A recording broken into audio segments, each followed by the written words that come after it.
Welcome back nga pala sa ating YouTube channel mga master. For today's video, ipapakita ko nga pala sa inyo kung paano yung diskarte ng pagkabit ng bracket ng MDL dito sa ating Click 160. Bali sa video na to mga master, ituturo ko nga sa inyo kung paano mag-improvise ng paggawa ng bracket ng ating mini driving light sa ating Click 160. Dahil napansin ko na maraming nahihirapan kung saan nga pala ipupwesto yung mini driving light sa ating Click 160, kaya gumawa ko ng video para magkaroon kayo ng idea. At kung hindi ka pa nakasubscribe sa aking YouTube channel, baka naman please subscribe to my YouTube channel at i-hit mo na din yung notification bell para updated ka sa aking mga susunod pa mga video. So dito mga master, umpisahan natin sa pagtatanggal ng pairings ng ating Click 160. Bali ang unang tatanggalin natin dito mga master, itong dalawang tornilyo dito para matanggal natin yung front panel ng ating Click 160. Bali pag natanggal yung dalawang bolt na yun, kailangan meron kayong ganitong panikwat mga master para hindi nyo masira yung mga lock ng ating cover, dahil halos karamihan yan mga master is puro slack lang, konti lang yung bolts nya, kaya kailangan may panikwat kayo na katulad nito mga master.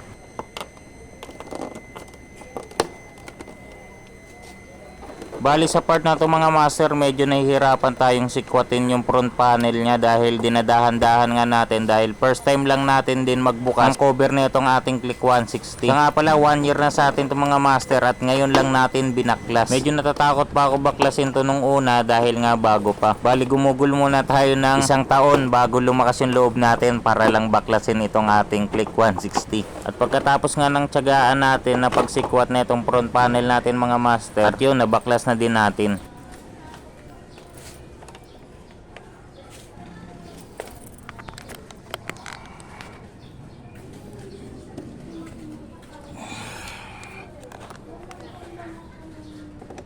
Pagkatapos natin tanggalin yung front panel mga master, meron yung tornilyo dito sa ibaba, kabilaan nga pala yan mga master. Bali unscrew nyo lang yan, dalawang tornilyo na yan mga master, kabilaan yan. At pagkatapos nyo i-unscrew yung dalawang tornilyo na nasa baba, meron din yung push lock dito mga master sa itaas nya. Bali dalawa nga din pala yan, kabilaan.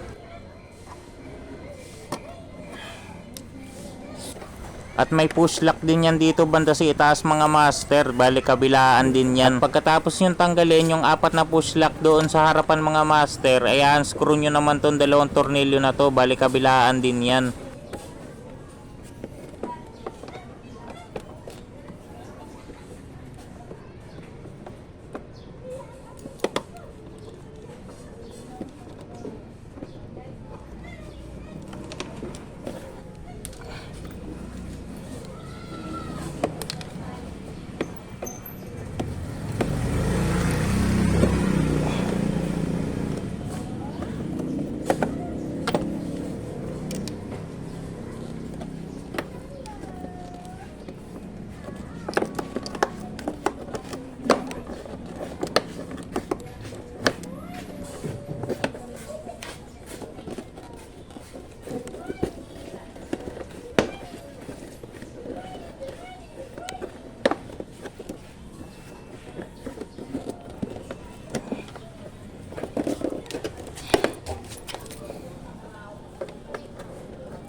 Tapos ito yung nakatago ng tornilyo sa loob.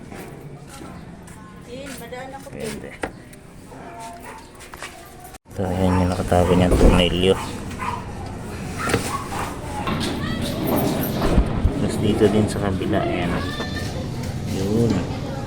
Bali pag angat nyo na itong underbelly mga master, makikita nyo yung kabilaan tornilyo na nakatago. At pagtapos nyo ma-unscrew yung kabilaan tornilyo na yon, ito naman yung bolts dito sa harapan mga master, kailangan matanggal nyo din to. At dito ngayon natanggal na natin yung bolts mga master. Bali huhugutin nyo lang ng pagganito yung mga master para matanggal yung mga lock nya sa gilid. Bali dahan-dahanin nyo lang para hindi maputol yung mga pin locks nya. At huwag niyong kalimutan i-unplug tong wire na to mga master, dahil ito yung connection wire na nakabit sa ating headlight at signal light. Bali madali lang na mahugutin yung mga master, i-unlock nyo lang yan, tapos pwede nyo na din siyang hugutin. So yun guys, pagtapos natin i-unplug yung wire niya sa headlight, ayan, nabaklas na din natin sa wakas yung ating Click 160. Bali medyo mahirap lang nga pala to sa una, dahil syempre hindi pa natin kabisado. Pero kung aaralin mo siya mga master, madali lang, dahil karamihan dito is puro mga pin locks lang mga master at clip lock, at konti lang yung tornilyo niya, kaya madali lang din talaga siya baklasin. Basta matanggal mo lang yung mga tornilyo niya. So yun guys, meron lang akong nakitang ganito, pang ano to pang ipit to sa telescopic ng motor para sa universal na manibela. Bali tinuwid ko lang siya na ganyan, tapos bubutasan natin yan siya. Bali magiging ganito ang itsura niyan.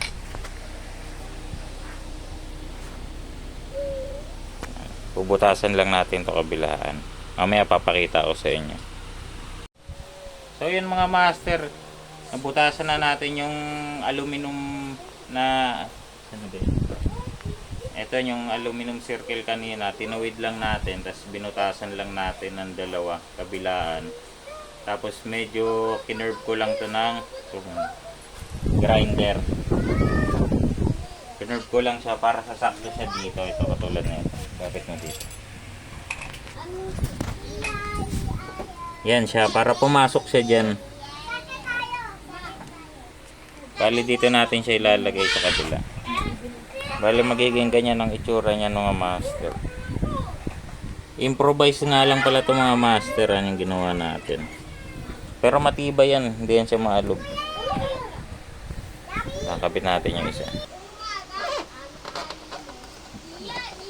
Bali tatanggalin lang natin itong tornilyo na to guys, kasi maiksi ito asan yung ano, ito papalitan natin ng ganito na medyo mahaba.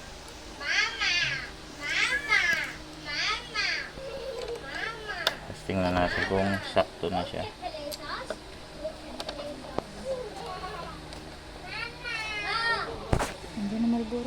Sige, ano yung palito na siya master, kinerve ko lang siya dito para magkasya siya dito. Ayan.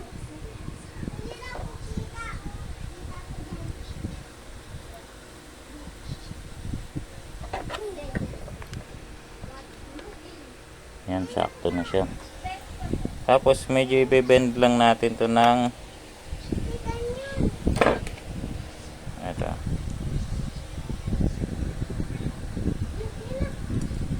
Bend lang natin siya ng ganyan para tumuwid siya, katulad na ito katulad na itong isa, para lumobil siya.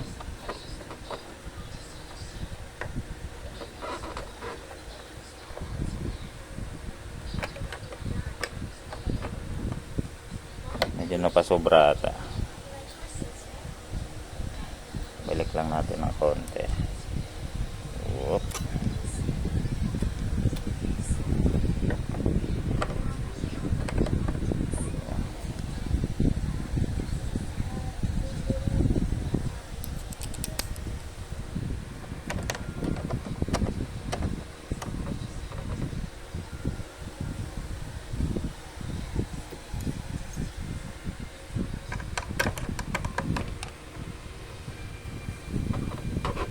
Dahan-dahan lang higpit mga master, dahil plastic lang ito. So yan, dito na lang natin i-bend para matansya natin. Ilabas nyo lang ng konti ng ganyan para lumibil yung ilaw nya.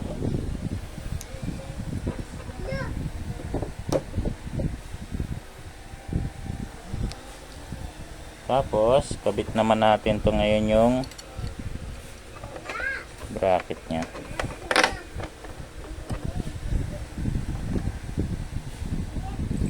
Bali hindi muna natin kakabit yung mga washer na ito mga master, dahil ipapantay pa natin mamaya yan.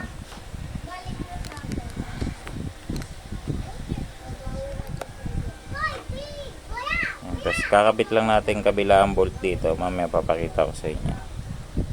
So yun o mga master, nakabit na natin yung improvise natin na bracket ng ating MDL para sa Click 160.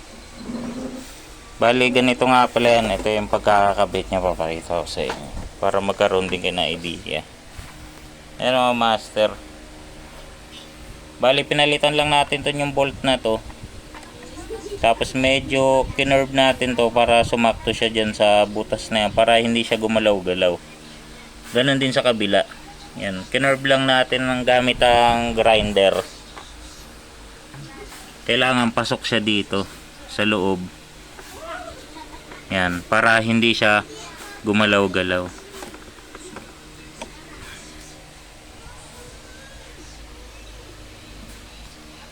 So yun, ganun lang kadali magkabit ng bracket for MDL ng Click 160. Sana may nakuha kayong magandang impormasyon dito sa ginawa nating pag-improvise. So nakabit na nga natin yung bracket natin para sa MDL mga master. Bali yan pala yung kanyang low. At ito naman yung itsura ng kanyang high. Bali ginawa ko nga palang low yung color white niya mga master. At yung kanyang high is yung sabay siyang umiilaw. Bali sabay umiilaw yung white sa kanyang yellow. Bali abangan nyo yung susunod ko na video mga master. Ipapakita ko naman sa inyo kung paano mag-wiring ng MDL dito sa ating Click 160. At kung nagustuhan yung video na to mga master, please subscribe to my YouTube channel para updated ka sa aking mga susunod pang mga video. At i-hit mo na din yung notification bell. Maraming salamat sa panonood mga master. Sana nakakuha kayo ng magandang idea. Peace out.